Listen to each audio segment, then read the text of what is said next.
नमस्कार. मी पंकज सावंत. सध्या आपण पाहत आहोत कॉक्रोच जनता पार्टी विषयी अ, अनेक ठिकाणी चर्चा होत आहे. सर्वोच्च न्यायपालिकेचे सर्वोच्च न्यायाधीश एक वक्तव्य करतात आणि काही दिवसात एक तरुण जो संभाजीनगरचा आहे, अभिजित दिप्ते म्हणून, तो डिजिटल माध्यमातून सोशल मीडियावर पेज तयार करतो आणि काही दिवसातच अनेक मिलियन फॉलोअर्स त्या पेजला फॉलो करतात.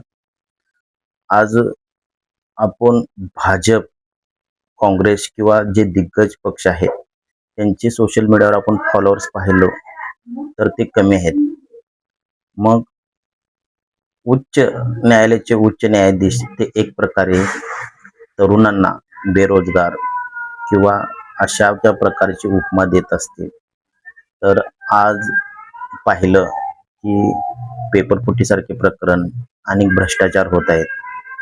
मग आज हा तरुणांचा आक्रोश ह्या डिजिटल माध्यमातून आपल्याला पाहायला मिळतो. पण त्याच प्रकारे सरकार सुद्धा अ, जी चळवळ उभी राहिली आहे काँग्रेस जनता पार्टीचे, त्याचे अकाउंट कायद्याच्या कचाट्यात किंवा कायदेशीर त्याला नोटीस देऊन ब्लॉक केलं जात आहे. आज आपण पाहिले तर संविधानामुळे लोकशाही आहे आणि त्या लोकशाहीच्या माध्यमातून प्रत्येक जण आपले प्रश्न विचारत असतं. पूर्वी काय व्हायचं? पूर्वी पेपरातून किंवा अ, भाषणाच्या व्यासपीठावरून किंवा पॉम्पलेटच्या माध्यमातून प्रश्न विचारले जायचे किंवा लोकशाही पद्धतीने विरोध केला जायचा.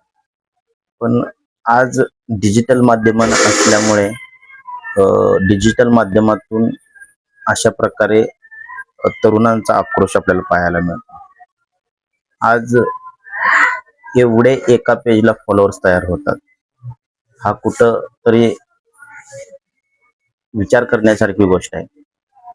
खरंच सगळे पक्ष तरुणांना रोजगार किंवा त्यांना अ, न्याय देण्यासाठी सक्षम नाही का? हा कुठं तर मोठा प्रश्न उभा राहतो.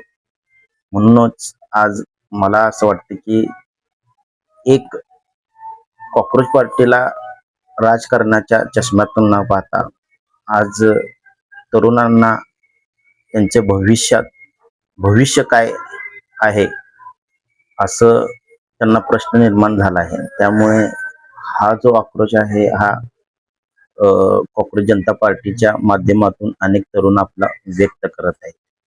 त्यामुळे येणाऱ्या काळात नक्कीच पाहण्यासारखं असेल की कॉक्रोच जनता पार्टी ही फक्त डिजिटल माध्यमापुरते मर्यादित राहते का, आणि तरुणांना न्याय देण्यासाठी काय माध्यम आणि काय प्रयत्न आणि काय पर्याय निवडेल हे पाहण्यासारखं आहे. मी इथंच थांबतो.